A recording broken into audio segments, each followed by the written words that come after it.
Good morning, everyone. Welcome to Monday Minutes.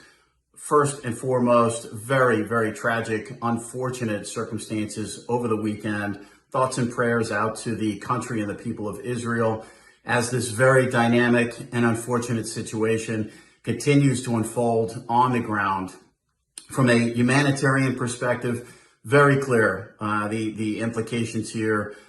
Israel will have the support of so many internationally, plenty of resources, plenty of liquidity as they challenge these very dynamic times, short term and over the long haul here. From a market perspective, what are we watching here short term?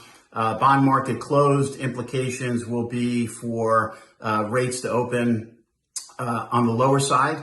As we look toward tomorrow, the remainder of this week, some of the international markets, equity markets are open here, but a very mixed picture here going forward in terms of what this means, how the central bank will look at pockets of time like this. We do have somewhat of a context in terms of looking at Ukraine, Russia, the implications now on the geopolitical side of the economy, the supply side of the economy, supply chains, what countries have that other countries don't have, who's aligning with who. These dynamics have been happening. They've been unfolding in front of our eyes. De-globalization. These things are certainly in the Fed's mind.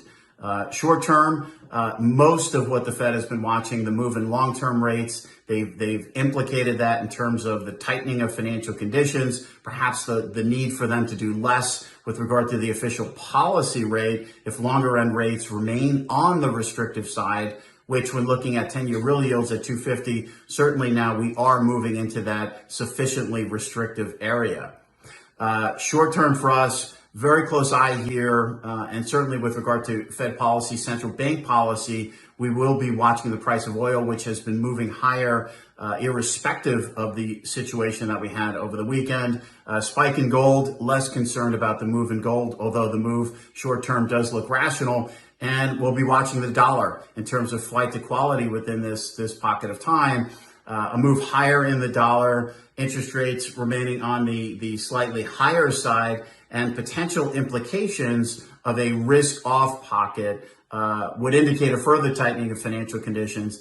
And again, something the Fed would be watching very, very closely moving forward in terms of how they set interest rate policy. But again, I think if there is any lean from the Fed here or any indication from the Fed, there will be a close eye on energy prices, a close eye on oil, and how long, if anything, if oil prices do continue to move higher, whether or not that move higher, that spike higher, is sustainable going forward. And we just don't have the answer to that as this situation remains very dynamic and very fluid. On the ground this week, in terms of the economy coming out of last week's employment number, household versus establishment, part-time versus full-time, still very bifurcated right now.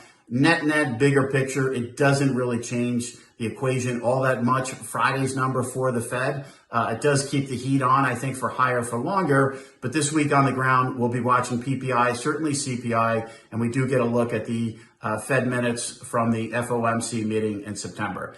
Wishing everyone a great and safe week ahead. Thoughts and prayers once again out to the country of Israel as they battle this very, very dynamic and tragic situation.